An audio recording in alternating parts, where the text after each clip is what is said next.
Este podcast é recomendado apenas para maiores de 18 anos. Sexo Explícito. Um podcast para você gozar a vida.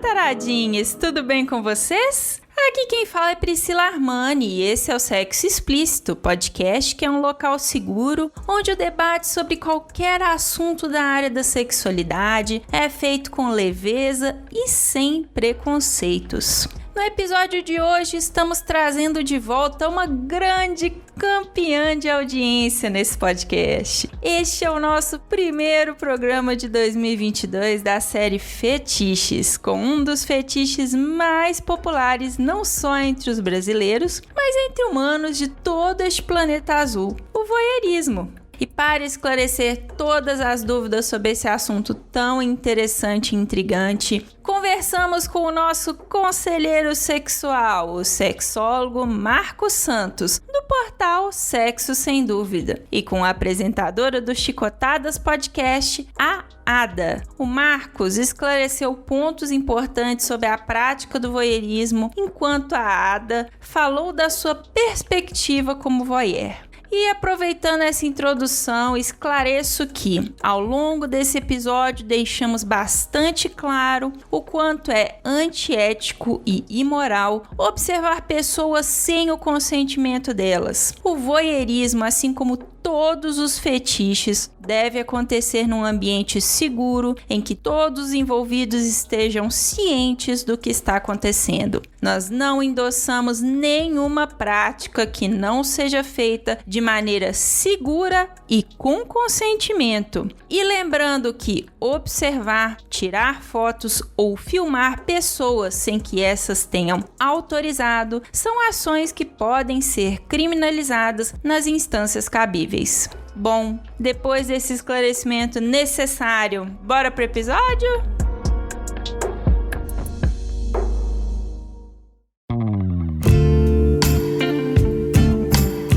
Oi Marcos, é um prazer te ter novamente aqui no podcast. Conta para os nossos ouvintes que por acaso ainda não te conhecem, quem é você, quais são os seus pronomes e o que você faz. Legal, Priscila. Agradeço o convite novamente e sempre satisfação poder compartilhar um pouquinho do meu trabalho. Eu sou um psicólogo de formação que atua na área clínica, no consultório particular, com atendimento à população, vários aspectos, de necessidades humanas, e tenho na minha área de especialização maior a sexualidade humana, que foi para onde eu enveredei a minha formação principal, a qual hoje exercito mais a profissão de sexólogo. Então, especializei em sexualidade, fiz uma formação em sexologia para poder compreender mais alguns fenômenos, eventos e até necessidades humanas. Então, hoje me dedico muito mais ao consultório particular, ao atendimento virtual e atendo pessoas, homens e mulheres, de vários lugares, inclusive de vários pontos do mundo, por atender virtualmente também. Bacana. Acho que com a pandemia o atendimento virtual acabou expandindo para muitas pessoas, né?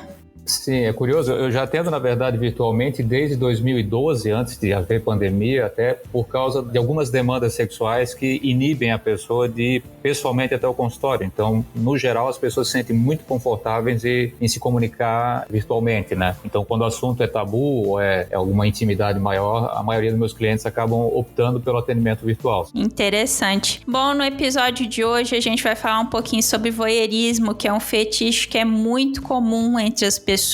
Será que você pode explicar pra gente um pouquinho do que é voyeurismo e quando que a pessoa pode se considerar uma voyeur? Sim, com certeza. Eu penso que é interessante até as palavras como elas são usadas, porque o voyeur, ou a expressão voyeurismo, já está classificado no senso comum e na boca do povo, Há um consenso, entre a população do que é, como funciona, quem tem ou quem não tem, Se a gente for analisar do ponto de vista realmente técnico, o voyeurismo, ele apareceu há muito tempo atrás até nos manuais diagnósticos médicos, E foram estudados comportamentos há muito tempo atrás, já a própria psicologia, estudou também comportamentos de ordem sexual em que aparece sim essa expressão. Então, quando a gente usa a expressão voyeurismo como fetiche, é porque já virou o senso comum de que praticamente toda pessoa, ser humano, tem, sendo fetiche ou não, uma prática necessária, mas um gosto por observar a intimidade do outro, né? Seja essa intimidade qual for, né? Então, a pessoa voyeurista, no sentido comum, sentido até que a gente pode colocar seguramente como saudável, né? Que não representa ameaça, seria a pessoa que gosta de ver a intimidade do outro, num sentido até de desnudá-la, né? A pessoa gosta de ver a nudez da outra pessoa, gosta de ver o sexo acontecendo das outras pessoas. É uma condição até de passividade física que o voyeur tem, de olhar, observar, se excitar com isso, né? Então, num sentido saudável comum, a gente pode afirmar que todo ser humano ele tem algum nível de voyeurismo por gostar de olhar o sexo ou a nudez, né? Ou a intimidade acontecendo. Mas essa é só uma das variáveis presentes no que a gente entende hoje como sendo o fetiche voyeurista, né?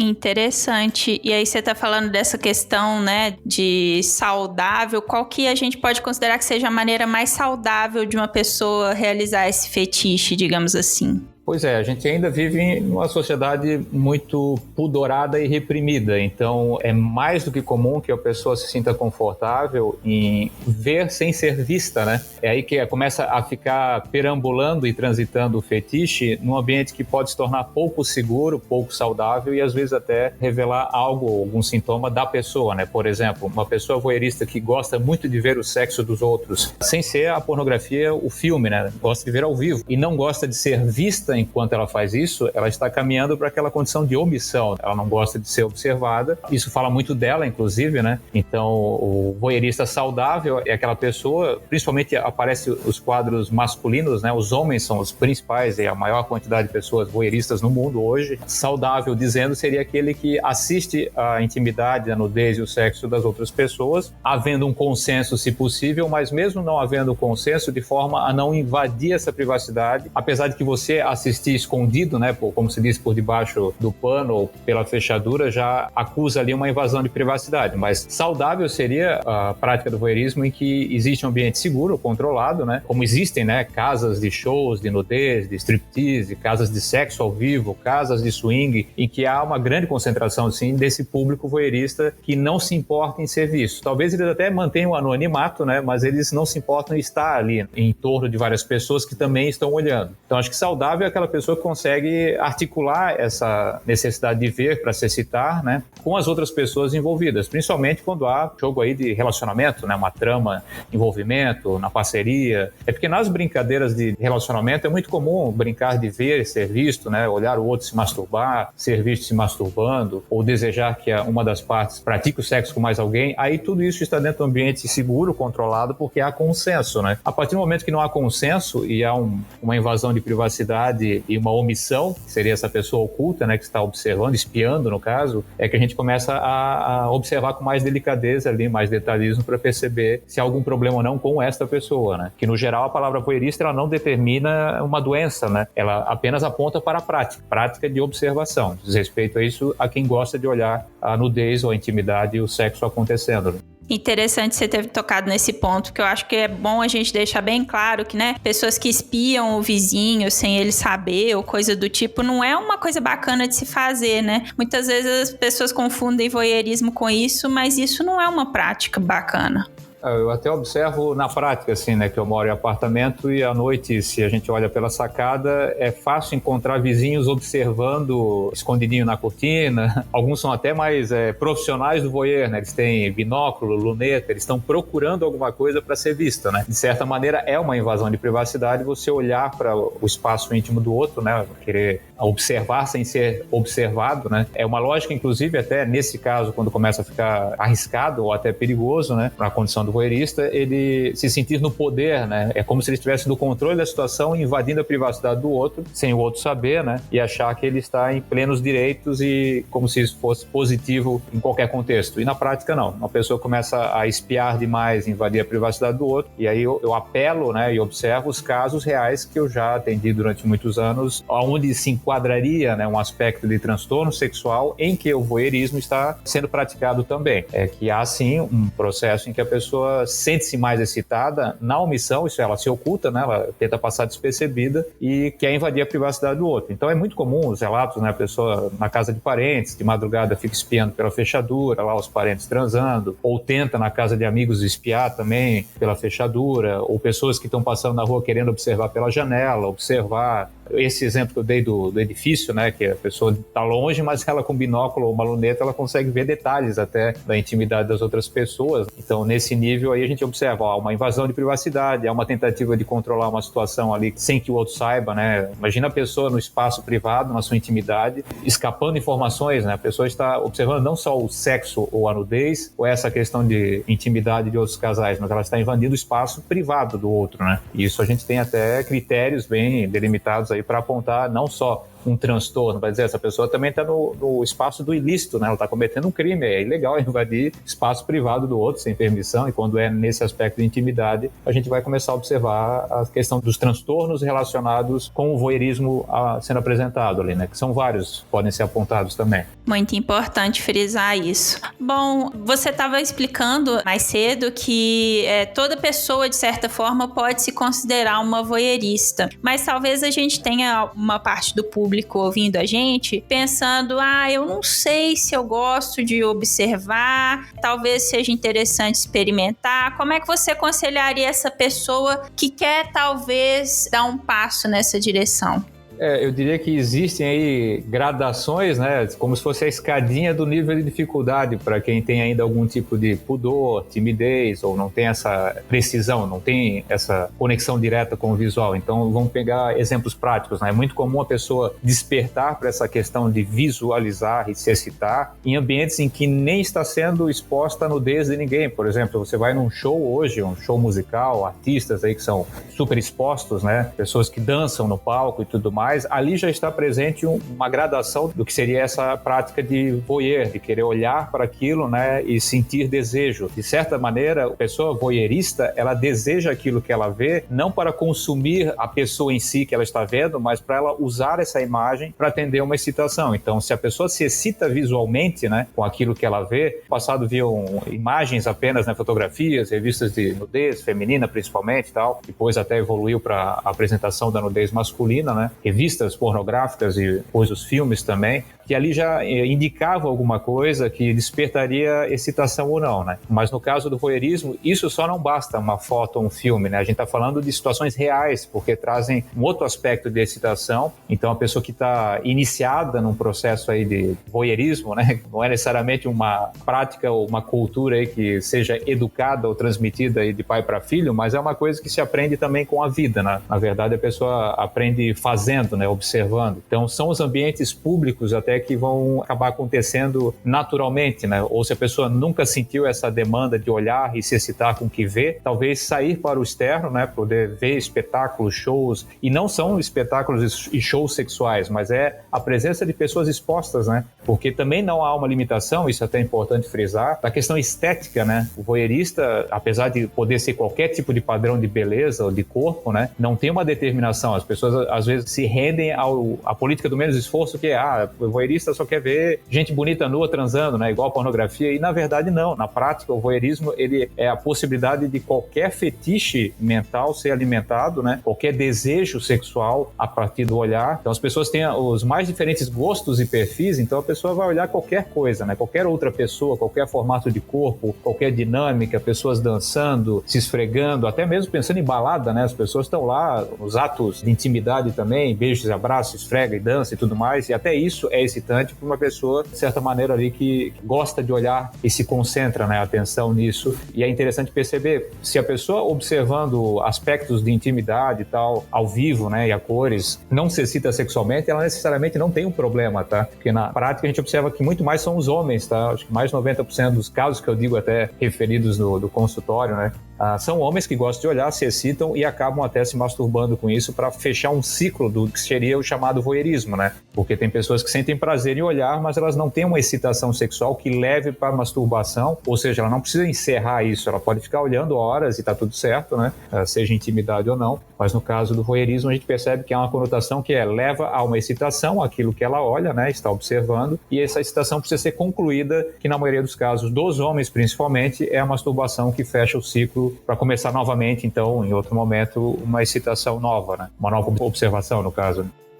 Você acha que essa cultura que a gente tem atualmente de reality shows em excesso, assim, a gente tem reality show de tudo hoje em dia, né? Você acha que isso tem algum tipo de relação em algum nível com algum aspecto voyeur do ser humano? A gente pode dizer assim? Sim, eu diria até que se fosse desmembrar o voyeurismo, um dos aspectos principais é essa coisa de invasão de privacidade. Vamos pegar um exemplo prático, né? O Big Brother Brasil, ou Mundial, ele é o espaço privado aberto para todos olharem, né? E a gente precisa se questionar, né? Por que tem gente que não gosta nem um pouco de assistir esse programa? E por que tem gente que assina canais e paga para ter acesso a todas as câmeras e fica conectado 24 horas naquele programa para ver alguma coisa, né? A gente sabe que dentro dos programas reality show, alta conotação ali é muito forte, né? Explícito, a ideia do sexo que vai em algum momento acontecer e vai rolar, e tem gente que torce para que isso aconteça e espera que aconteça, né? Então tem gente que vai assistir o Big Brother provavelmente só pela questão ali de bagunça que vai ser realizada, né? É o reino animal humano acontecendo, é o zoológico praticamente sendo observado, né?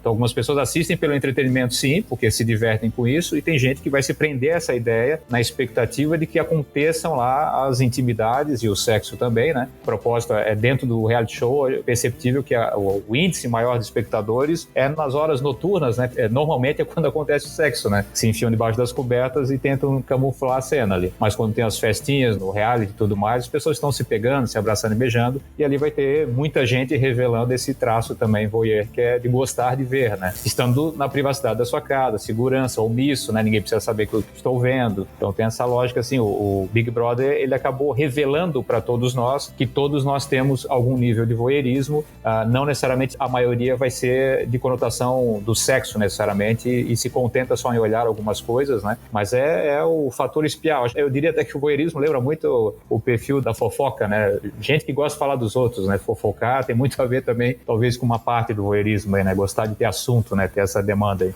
Muito interessante. Marcos, eu queria te agradecer muito por ter tirado um tempinho para conversar com a gente sobre esse assunto. E eu queria encerrar te perguntando qual conselho você deixaria para os nossos ouvintes gozarem mais a vida. Pois é, eu acho que até o aspecto visual aí que a gente está se referindo, ele acaba sendo um dos mais poderosos aí, elixires, né, da sensualidade, da sexualidade.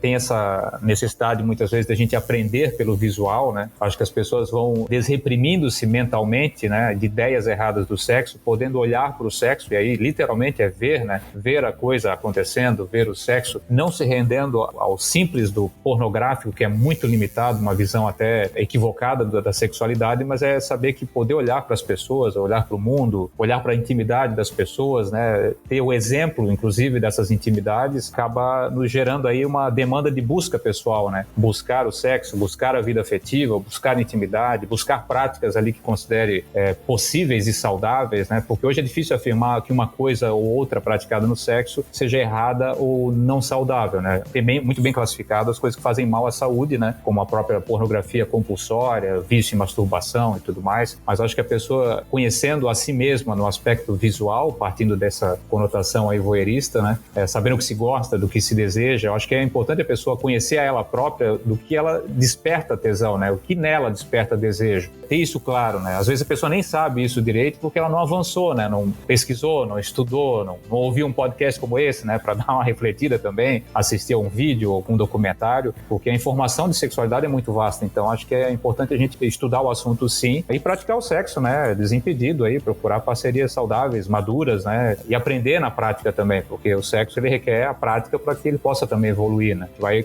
ajustando o sexo e as melhorias conforme as parcerias que a gente vai estabelecendo também. Então, o sucesso na vida sexual acaba sendo ter uma vida afetiva, contínua, madura, parceria de tempos em tempos, se é uma parceria fixa, monogamia, se vai experimentar algo diferente disso, mas que seja a partir do consenso, né, e de boas amizades também, então tudo é válido aí para para a pessoa gozar mais a vida, né? Com certeza. Marcos, deixa os seus contatos para quem tiver dúvidas ou quiser continuar esse bate-papo nas redes sociais com você.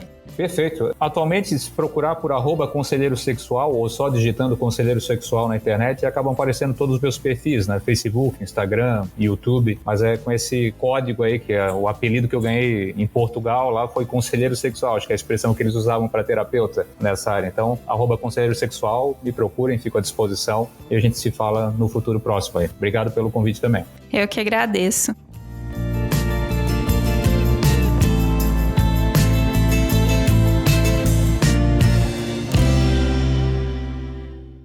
Oi, Ada, é um prazer te ter pela primeira vez no podcast. Conta para os nossos ouvintes que por acaso ainda não te conhecem, não sabem quem é você, quais são os seus pronomes e o que você faz. Oi, Pri, muito obrigada pelo convite para essa conversa. Eu gosto muito do teu podcast, eu tô bem feliz de estar aqui. Meu nome Baunilha é Alene, meu nick no BDSM é Ada e os meus pronomes são ela, dela. Eu sou uma mulher cis, branca, demissexual, não monogâmica e praticante de BDSM. No BDSM eu sou sou dominante. Eu faço parte de um podcast que chama Chicotadas, em que a gente fala sobre BDSM, não monogamia, sexualidades alternativas, de uma forma descomplicada, humanizada, com episódios mais descontraídos e também mais informativos. E eu acho que o tema que a gente vai conversar hoje, o tema desse episódio, tá bem presente nessas comunidades que eu faço parte, né? Tanto a comunidade não monogâmica quanto a comunidade fetichista. Fantástico. Bom, depois procurem o Chicotadas, que é um podcast sensacional sobre o assunto. Estou conhecendo e estou gostando bastante. Muito obrigada. Por nada. Estou conversando aqui com a Ada hoje sobre voyeurismo e aí eu queria perguntar como foi que você se descobriu voyeur?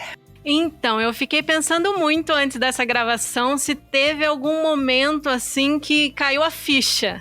Eu acho que é uma coisa que esteve muito presente sempre na minha vida, mas eu acho que eu fui perceber mesmo quando eu entrei nessas comunidades. Porque é muito presente, assim, tanto na não monogamia quanto no BDSM, a gente se reunir para praticar, para se conhecer, podem acontecer interações entre as pessoas, né? Tanto em grupos quanto num contexto de cena, quando alguém se apresenta, né, faz uma performance de uma prática para alguém assistir, aí acaba ficando mais claro isso no sentido de que muita gente se identifica mais como voyeur, mais como exibicionista, ou os dois, e aí a gente consegue fazer essa troca aí na comunidade no sentido de, eu gosto mais de ser assistida, eu gosto mais de assistir. E no meu caso, eu sempre fui a pessoa que gosta muito mais de estar nesse lugar de voyeur, e eu acho que tem um pouco a ver, assim, com a minha vida, no sentido que eu sempre fui muito curiosa, sempre quis saber muito de tudo o que estava acontecendo e nunca quis muito chamar atenção pra mim. Eu sou uma pessoa mais tímida, mais na minha, não gosto tanto de aparecer, sabe? Outra coisa muito interessante, olhando pra trás agora, é que eu sempre gostei muito de teatro. Eu sou muito apaixonada por teatro, por performance, eu vou muito ao teatro, eu tenho muitos amigos artistas, mas eu sempre fui a pessoa também nesse contexto que gosta de estar na plateia. Eu nunca quis fazer um curso pra ser atriz,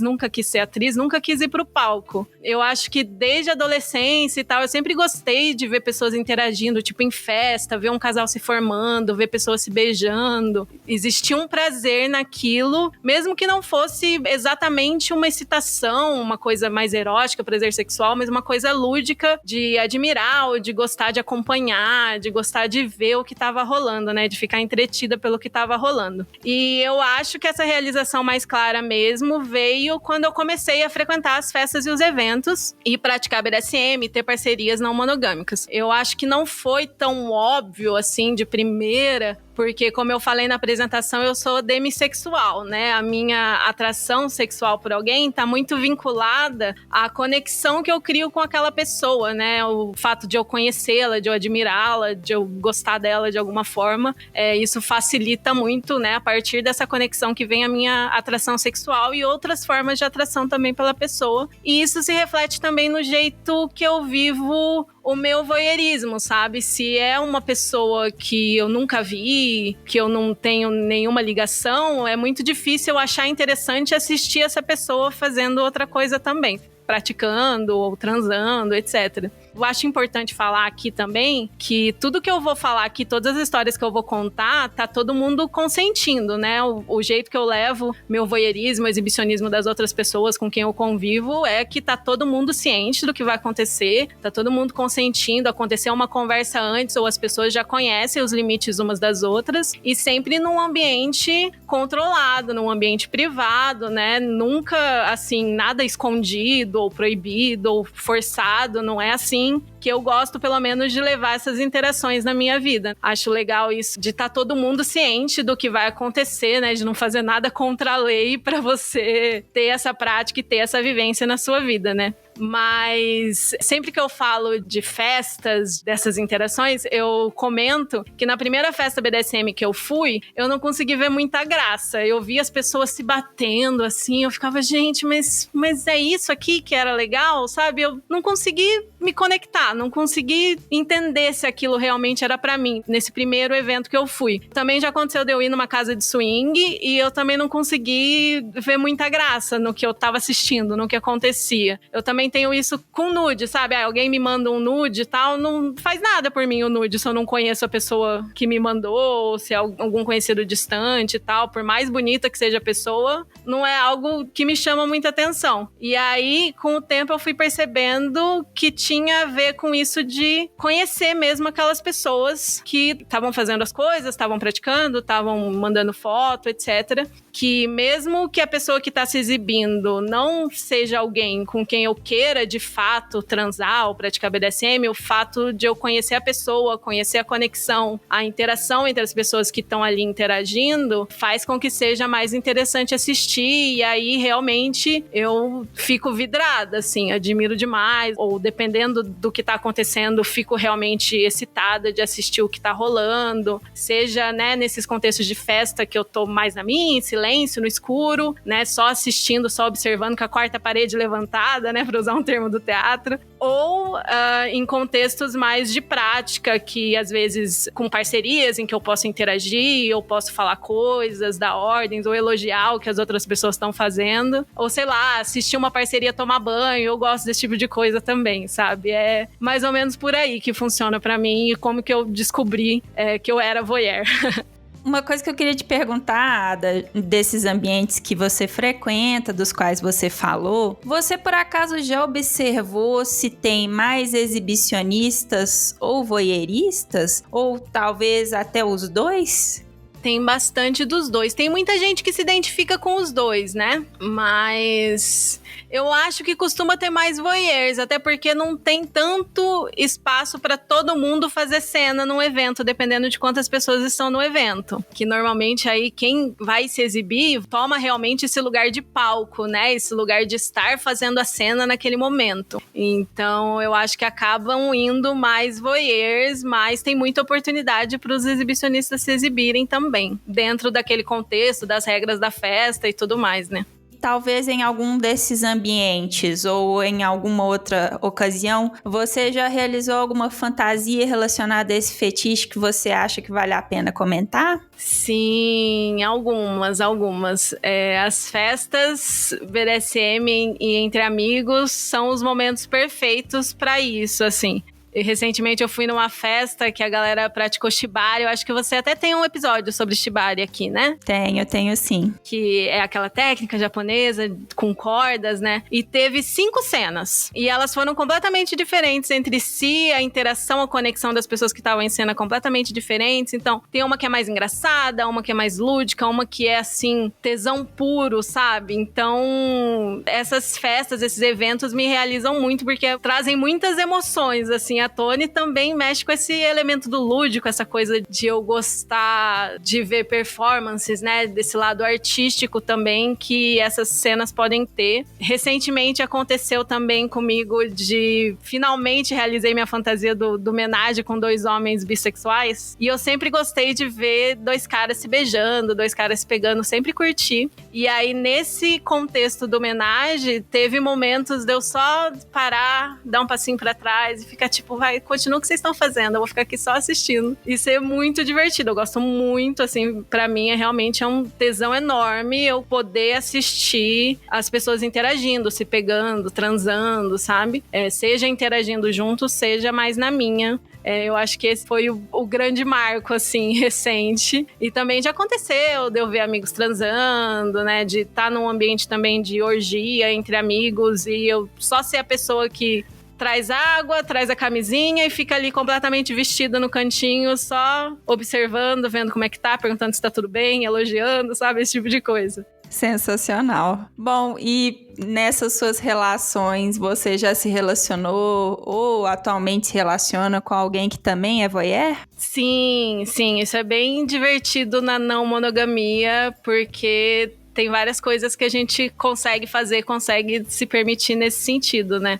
Algo bem simples, assim, que inclusive casais que estejam escutando podem praticar, né? Casais monogâmicos mesmo. É que já aconteceu da gente transar sem se tocar, sabe? Assim, tá cada um se masturbando e o sexo mesmo ali ser o fato de você tá observando a outra pessoa enquanto você também faz. Então você, ao mesmo tempo, se exibe e assiste o que o outro tá fazendo, né? Isso é algo bem simples que qualquer casal monogâmico consegue fazer. Então, isso acontece bastante com as parcerias que também são voyeur, porque às vezes você quer transar, mas às vezes você quer assistir um pouco também, né? Então, pode ser bem gostoso. E também que outras coisas. Eu gosto de ver, né, essas parcerias interagindo com outras pessoas. Pra mim é bem divertido e principalmente porque assim, eu não tenho tantas experiências, tantas vezes que eu vi parcerias minhas com outras pessoas, né? Acontece raramente. Mas algo que é muito gostoso é quando a gente volta pra casa depois de um date e conta o que aconteceu, né? Eu gosto de ter esse combinado, desde que todos estejam consentindo, de todo mundo, de poder falar sobre como foi os dates depois que eles aconteceram. Então, pra mim, é uma das partes mais divertidas da não monogamia. Você reencontrar a sua parceria depois e contar, e aí, como é que foi? E aí contar em todos os detalhes, contar, nossa, que legal, fazer comentários, querer saber mais. E isso acontece com esses meus parceiros que também são voyeurs. Eles gostam muito tanto de contar, quanto de ouvir quando é comigo, né? Ficar sabendo todos os detalhes e também ter esses momentos em que a gente se assiste e se exibe ao mesmo tempo, e etc. Muito interessante.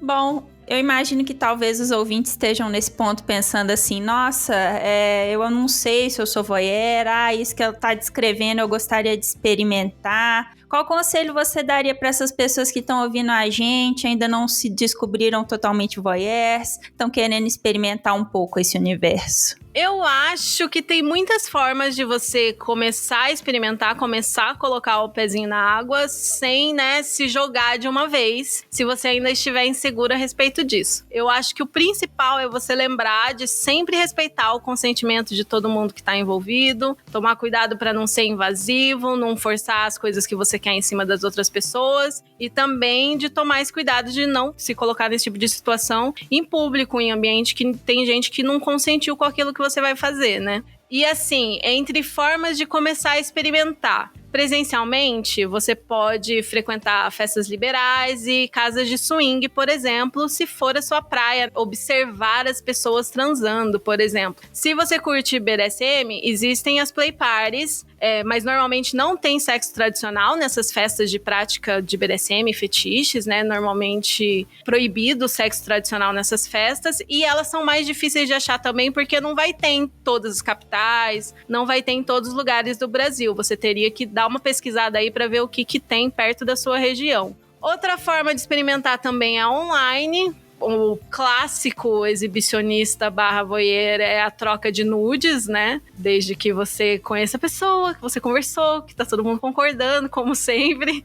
Você consegue também, de repente, participar de grupos da galera liberal em que tenha mesmo envio de nudes, né? Esse envio de fotos e vídeos seja permitido, mas assim, não é também tão simples achar um grupo desse e entrar, porque você precisa mesmo participar de uma comunidade e ganhar a confiança desses ADMs, desses grupos, pra eles saberem, né, que você não não vai sair espalhando essas coisas por aí, tem uma série de regras, né? O conteúdo não pode vazar do grupo, sempre tomar cuidado com a segurança quando você tira nudes ou quando você recebe nudes. Existem sites também que as pessoas se exibem ou que você pode marcar chamadas de vídeo com as pessoas, porque é aquilo, né? Se você vai ser voyeur, você precisa de alguém que seja exibicionista para você assistir, né? Então, ir para esses lugares que tem as pessoas fazendo esse exibicionismo vai te ajudar a colocar isso em prática e ver se é aquilo que você curte mesmo. E também você pode encontrar pessoas que fazem o trabalho de gaming online ou que vendem conteúdo online e comprar conteúdo personalizado. De repente, eu queria muito espiar uma pessoa fazendo X coisa. Você consegue contratar uma pessoa para fazer esse vídeo personalizado para você e ver se é isso que te atrai, que é isso que é gostoso para você, né? Tem essas pessoas que fazem o conteúdo sob encomenda ou que tem assinatura de conteúdo também. E se você já tem uma parceria, eu diria para você começar a explorar isso dentro da sua relação. De repente, pedir para essa pessoa se exibir para você, para ela dançar, para fazer um striptease. Assistir um striptease é uma coisa muito voyeur, né? E de repente se masturbar para você assistir. Se vocês tiverem essa abertura na relação, se a relação for aberta ou for não monogâmica, de repente combinar de trazer uma outra pessoa ou sua parceria sair com outra pessoa, mas aí vai de relação para relação e eu aconselho sempre ir com calma, ir um passinho de cada vez e ir explorando, que explorar a nossa sexualidade, testar coisas novas é sempre muito gostoso e divertido. Maravilhoso, conselhos sensacionais. Ada, deixa os seus contatos para quem tiver dúvidas ou quiser continuar esse bate-papo nas redes sociais com você. Bom, o melhor jeito de falar comigo é pelas redes do Chicotadas. No Twitter a gente tá em @chicotadascast e eu tô sempre no nosso Instagram, que é @chicotadaspodcast, só para maiores de 18. Veja lá se tá configurado o seu perfil que você é maior de 18 anos, pro perfil aparecer para você. Se você quiser fazer perguntas ou bater papo, é só usar a nossa DM ou as caixinhas de pergunta. E eu quero convidar vocês a ouvirem o Chicotadas. Lá a gente fala de BDSM, não monogamia, sexualidades alternativas, de um ponto de vista positivo, LGBTQIA+, e feminista. E a nossa principal missão é informar quem tá chegando no BDSM agora, democratizar o acesso a esse conteúdo em português e também desmistificar e humanizar esse imaginário do BDSM como algo muito distante, misterioso, inalcançável. A gente tem vários bate-papos, assim, informais entre pessoas reais, né, conversando como pessoas baunilha mesmo, fora desse imaginário da persona e tal. E a gente fala muito do dia a dia, das vivências e principalmente de formas seguras, éticas e responsáveis de praticar e de aplicar esses elementos na sua vida aí, no seu dia a dia. E se você tiver dúvida se esse universo é pra você, eu recomendo ouvir o nosso episódio 10, que chama BDSM pra Baunilhas, em que a gente fala de todos os conceitos básicos do BD e damos dicas aí pra você que nunca experimentou, que quer começar a colocar o pezinho na água. E eu acho que é isso. Muito obrigada pelo convite, Priscila. Foi muito legal bater esse papo aqui com você hoje. Eu que agradeço, fantástico. E vou colocar, lembrando os meus ouvintes, né? Como sempre, eu vou colocar todos esses links, inclusive o episódio que a Ada citou, na descrição desse episódio lá no nosso site do Sexo Explícito. Agradeço muito a Ada por ter tirado esse tempinho para conversar com a gente e esclarecer um pouquinho sobre voyeurismo.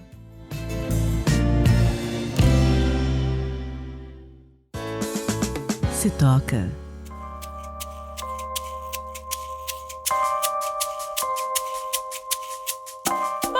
A dica de hoje é de uma minissérie da Netflix que estreou tem um tempinho já. Mas se você ainda não assistiu, você tem de fazer isso imediatamente. Fundamentos do Prazer é uma minissérie documental de 3 episódios que traz mulheres reais falando sobre seus corpos, suas relações e o mais importante de tudo, sobre o prazer. Essa é a série que eu tava esperando que a Netflix fizesse sobre sexo e que traz para o público em geral as informações mais mais atualizadas até o momento sobre a área da sexualidade. É aquele tipo de programa que você assiste e pensa que num mundo ideal ele seria exibido na televisão aberta para todo mundo ter acesso, com especialistas de qualidade, fazendo análises profundas e com recortes de gênero e de raça, sempre tão necessários quando a gente fala de educação sexual. Eu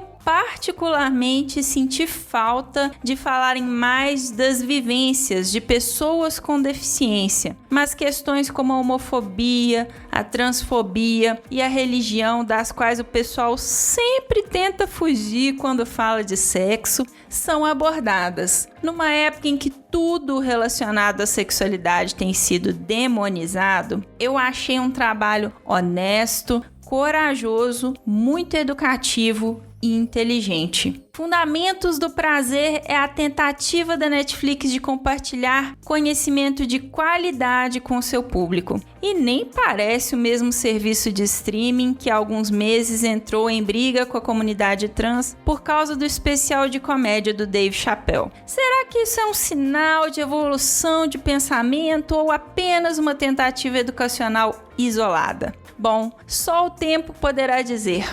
O link para a minissérie estará na descrição do episódio no nosso site sexoexplicitopodcast.com.br.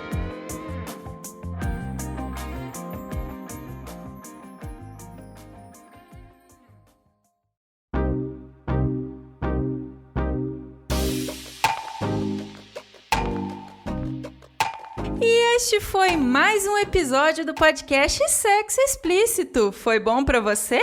Lembrando que todas as informações sobre esse e os demais episódios estão em sexoexplicitopodcast.com.br. Nosso site é o melhor lugar para você ouvir o nosso podcast. Pedimos a você que, se possível, não ouça o Sexo Explícito pelo aplicativo Verdinho. Dê preferência por nos ouvir pela Orelo, que nos remunera por cada episódio. Este programa foi editado pela Voz Ativa Produções, produtora de audiovisual independente de protagonismo preto, feminino e LGBTQIA+.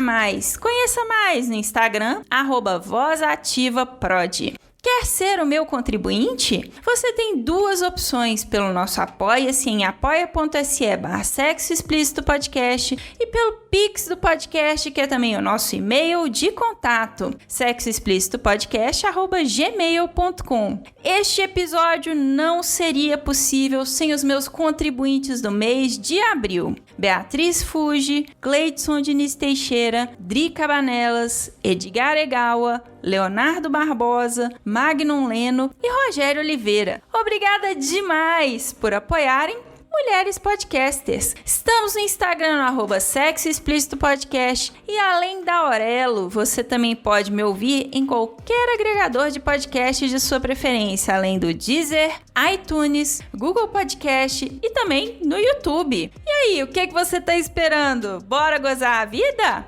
Beijo!